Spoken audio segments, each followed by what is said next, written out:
এই জামাতকে ঠকানোর জন্য, এই জামাতকে ঠেকানোর জন্য কখনো ব্যবহার করছে একটা একটা মহল, কখনো ব্যবহার করছে নারীদেরকে, কখনো ব্যবহার করছে মুক্তিযুদ্ধের চেতনাকে, কখনো ব্যবহার করছে স্বাধীনতা বিরোধীকে, কখনো ব্যবহার করছে যুদ্ধ অপরাধীর তকমা দিয়ে।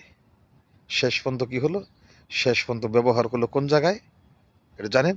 শেষ পর্যন্ত ব্যবহার করলো এমন এক জায়গার মধ্যে, শেষ পর্যন্ত আমিরে জামাতের আইডিটাই হ্যাক করে বাংলার মায়েদের সামনে, বোনদের সামনে তুলে ধরলো কি, যারা নাকি চাকরি করেন বা এই কাজ করেন তাদেরকে এমন একটি জায়গার মধ্যে নিয়ে গেছেন। দেখেন, মানুষ নিচে নামতে নামতে নামতে নামতে কোরআনের ওই কথা,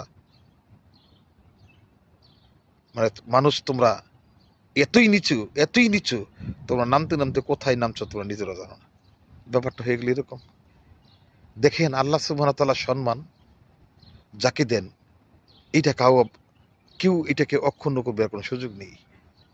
যারা এই কাজগুলো করছেন, যারা এই কাজের মধ্যে নিপীড়িত আছেন, সহযোগিতা আছেন, যিনি করেছেন তার সাথে যারা সহযোগিতা করেছেন, সকলেই সম অপরাধী।